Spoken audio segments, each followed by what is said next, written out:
Assalamualaikum warahmatullahi wabarakatuh. Saya saat ini live talk physical distancing dan di samping saya sudah bersama saya pelaksana tugas Kepala Dinas Pendidikan Kota Makassar, Bapak Irwan Bangsawan. Assalamualaikum Pak Kadis. Waalaikumsalam warahmatullahi wabarakatuh. Semangat. Semangat pastinya Pak Kadis.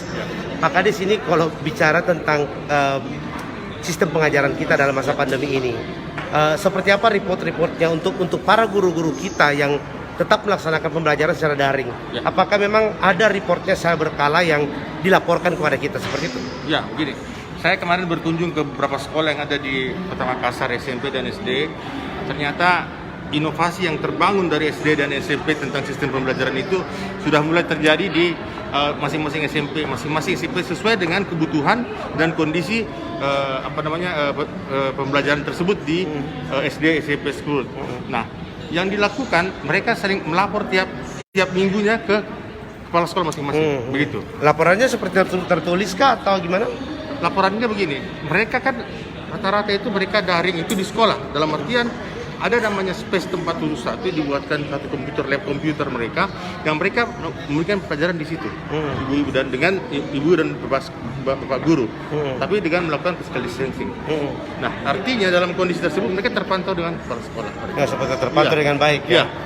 Dan kualitas pengajaran juga ini tidak kalah dengan luring. Iya. Saya mau begini, saya berpikir begini ke depan ini. Insya Allah kita panjang umur semua ini. Amin. Kita punya program yang baik di ke depan. Bagaimana kita buat kurikulum khusus untuk kondisi pandemi Kota Makassar dan pandemi ini. Apa kira-kira kurikulum khususnya, bunyinya seperti apa? Tentunya begini, kurikulum itu pembelajaran secara daring tersebut yang dilakukan. Nah, selama ini kan tentunya tidak ada basic kurikulum basic yang dimiliki mereka. Masing-masing mempunyai inovasi sendiri. Nah, Dinas Pendidikan harus membuat kurikulum khusus sesuai dengan kondisi Kota Makassar, sesuai dengan kondisi wilayah kita dan anak didik kita. Begitu. Itu ya? Iya. Wah, luar biasa. Itu inovasi yang ingin diciptakan. Ya, insya Allah kita akan lakukan ini. Sekarang kapan kira-kira jalannya itu, Pak? Sekarang dalam tahap proses kami berkomunikasi dengan guru-guru dan kepala sekolah. Seperti itu ya. Iya, kita dulu. Oke. Nah, baik Pak Kadis, ini kalau bicara juga tentang yang namanya pembagian kuota internet. Ini nampaknya gaduh lagi nih, Pak. Karena katanya masuk ke nomor handphone orang tua, kuotanya. Ya. Apakah memang seperti itu? Kuotanya itu tidak langsung di handphone anak di handphone anak atau siswa, harus ke orang tuanya? Ya, gini.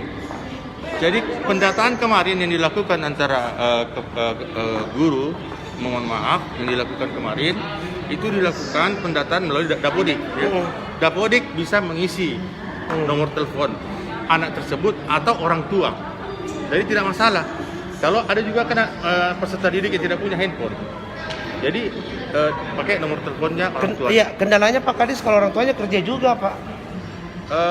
Nah, disitulah kemarin yang kita sampaikan bahwa handphone atau gadget yang dipakai untuk menggunakan belajar daring anak didik peserta didik masing-masing. Jadi itu adalah pilihan orang tua ketika kuotanya masuk di handphonenya.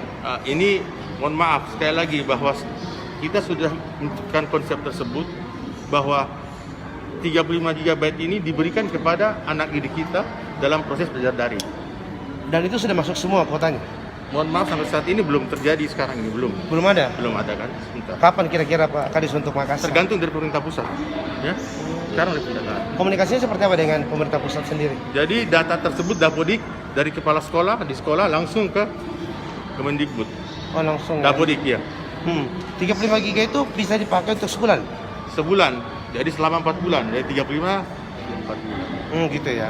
Oke.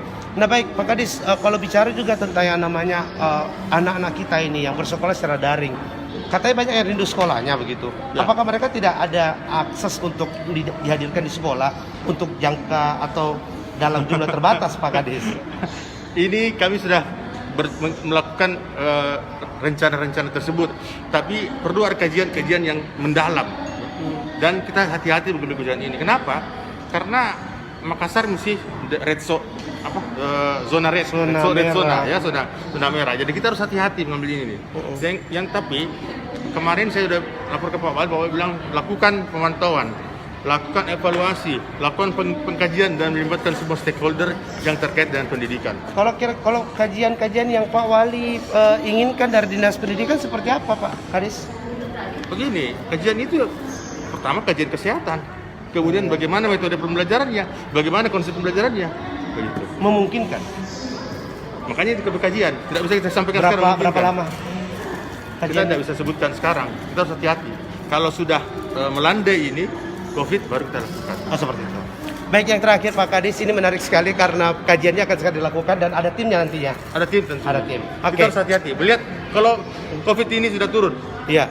Baik, apa yang Pak Kadis ingin sampaikan untuk semua guru, orang tua siswa maupun siswa, Ya. anak kita yang mungkin menyaksikan juga live talk physical distancing hari ini. Begini deh, jadi begini, bahwa kondisi pandemi COVID-19 ini sudah di depan kita dan kita tidak bisa menghindar, kita harus fight semangat, kita harus melakukan inovasi sendiri, kita harus yakin bahwa COVID-19 ini kita bisa hadapi dan baik. Seperti Yakin itu. Oke, baik.